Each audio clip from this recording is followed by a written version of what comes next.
Bonjour à tous, aujourd'hui on va faire un petit point sur comment griller sa Warp Fin 2021.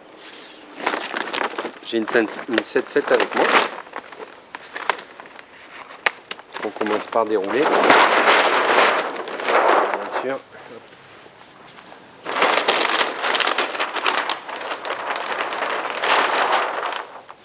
Là-dedans, on va mettre un petit Platinum 460.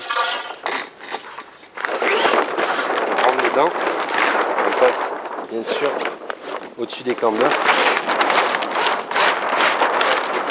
C'est important de ne jamais forcer parce que vous pouvez abîmer votre fourreau. Là-haut, on va au bout. On replie la pochette pour le boot. Avec la nouvelle protection, c'est hyper facile. Et comme ça, on a accès au poulie. On va jeter un œil là-haut pour voir si la tétière est bien dedans. Ensuite, j'enchaîne avec ma Power XT. Ça, c'est l'outil magique. Si vous n'avez pas encore, il vous en faut une. Il faut mettre 4,88.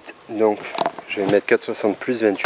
Respectez toujours ce qu'on vous dit parce que ça marche en fait. Ça a été mesuré, ça a été essayé et c'est le bon cran.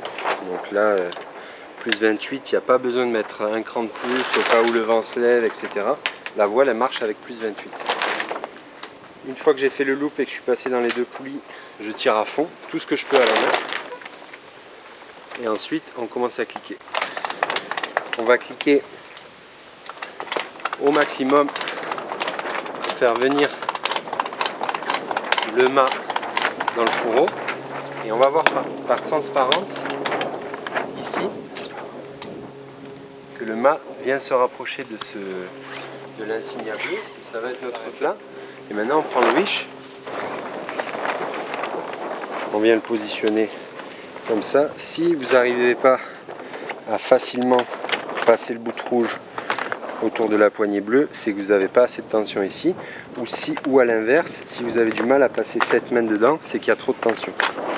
Là, on ferme et ça va faire un petit clac. On vient passer dans les œillets. Sur cette Warp Fin, moi j'utilise vraiment principalement l'œillet du haut. Mais vous pouvez utiliser l'œillet du bas si les conditions sont fortes ou si le vent se lève pendant votre session et que vous ne voulez pas changer de voile. L'œillet du bas, ça va vous enlever de la main arrière, ça va enlever de la puissance.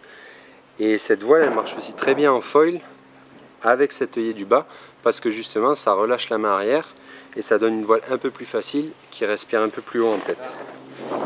Je mets un peu de tension au wish et je viens mettre mes cambers. Je commence par le deuxième. Un petit zip, main gauche dedans, on appuie et main droite, elle vient passer le camber en zip. Pareil en bas, en zip. On va continuer là en haut. Là on manque un peu de tension, j'en remets ici. Ça veut pas, donc c'est que j'ai pas assez de tension en bas. Je remets deux petits clics. On y est et le dernier vient tout seul. Je finis de régler cette voile en cliquant et on va aller en haut jusqu'au repère. Ça c'est le réglage optimal. On a cherché pareil pendant le développement où est-ce qu'on allait mettre le logo pour vous fournir le bon réglage dans la plupart des conditions.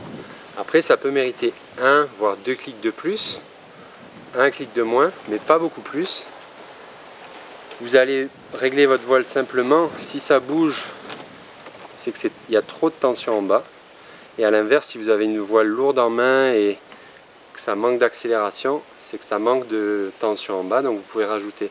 Mais on varie de 1, 2, 3 clics max, mais pas plus. On peut y aller.